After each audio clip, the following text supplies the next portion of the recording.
کسی زمانے میں ایک دور دراز ملک پر ایک نہایت ہی رحم دل اور سخی بادشاہ کی حکومت تھی۔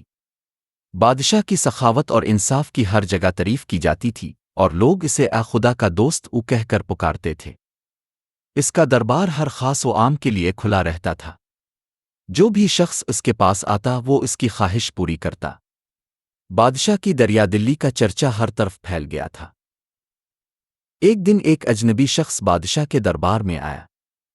اس نے نہایت ادب سے سلام کیا اور عرض کیا، اگر آپ واقعی خدا کے دوست ہیں تو مجھے 3 دن کے لیے اپنی حکومت سونپ دیں۔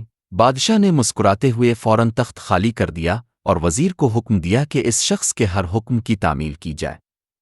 پھر بادشاہ اپنے محل واپس چلا گیا۔ 3 دن تک وہ اجنبی شخص بادشاہ کی جگہ حکومت کرتا رہا۔ چوتھے دن بادشاہ واپس آیا اور کہا، اب تم نے 3 دن حکومت کر لی ہے، تخت سے اتر جاؤ اور اپنی رالو۔ اجنبی نے جواب دیا، بادشاہ سلامت میں تو آپ کی سخاوت کا امتحان لینے آیا تھا، لیکن 3 دن حکومت کرنے کے بعد مجھے تخت چھوڑنے کا دل نہیں چاہتا۔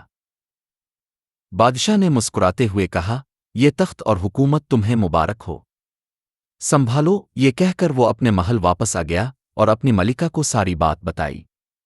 ملکہ نہایت صابر اور شکر گزار تھی۔ اس نے ایک لفظ بھی شکایت نہ کی۔ بادشاہ اور ملکہ کے 2 بچے تھے، ایک 10 سال کا اور دوسرا 7 سال کا۔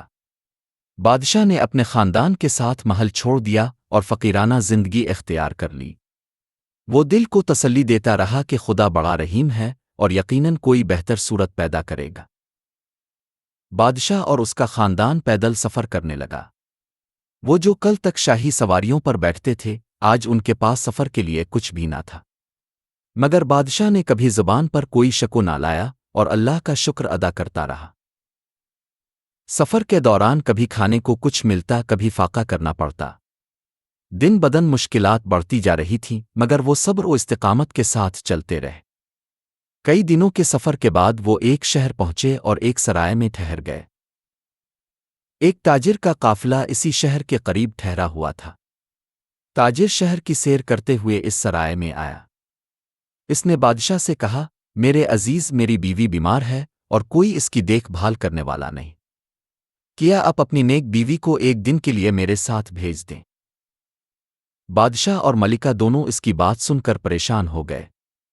مگر بادشاہ نے ملکہ سے کہا، ہم اس شخص کی مدد کر سکتے ہیں تو ہمیں ضرور کرنی چاہیے۔ یہ ملکہ نے بغیر کسی انکار کے تاجر کے ساتھ جانے کا فیصلہ کر لیا۔ تاجر نے ملکہ کو دھوکا دیا اور اسے اپنے ساتھ لے گیا۔ بادشاہ سرائے میں بیٹھا انتظار کرتا رہا۔ جب ملکہ کافی دیر تک واپس نہ آئی تو وہ بے چین ہو کر بچوں کے ساتھ اسے تلاش کرنے نکل پڑا، مگر وہ ملکہ کا کوئی سراغ نہ پا سکا۔ تلاش کے دوران بادشاہ ایک دریا کے کنارے پہنچا۔ اس نے بڑے بیٹے کو کنارے پر بٹھایا اور چھوٹے بیٹے کو کندھے پر اٹھا کر دریا میں اتر گیا۔ بادشاہ کی چیخ نکل گئی اور اس کی توجہ ہٹ گئی۔ اس دوران چھوٹا بیٹا پانی میں گر گیا۔ حالات نے بادشاہ کو بے حد مایوس کر دیا، مگر اس نے ہمت نہ ہاری۔ وہ گرتا پڑتا ایک اور شہر پہنچا جہاں لوگ نئے بادشاہ کے انتخاب کے لیے جمع تھے۔ ایک پرانا رواج تھا کہ ایک باز چھوڑا جاتا، جو جس کے سر پر بیٹھتا وہی بادشاہ بنتا۔ باز نے آ کر اس بادشاہ کے سر پر بیٹھ کر اسے منتخب کر لیا۔ بادشاہ کو دوبارہ تخت پر بٹھایا گیا، مگر وہ اپنی کھوئی ہوئی ملکہ اور بچوں کو یاد کر کے غمگین رہتا تھا۔ قسمت نے ایک دن ملکہ اور بچوں کو اس کے قریب کر دیا۔ ملکہ اور بچے بھی اپنی پہچان کھو چکے تھے، مگر وقت کے ساتھ سب ایک دوسرے کو پہچان گئے۔ ظالم تاجر بھی اسی شہر میں پہنچا۔ بادشاہ نے اسے گرفتار کر کے سخت سزا دی۔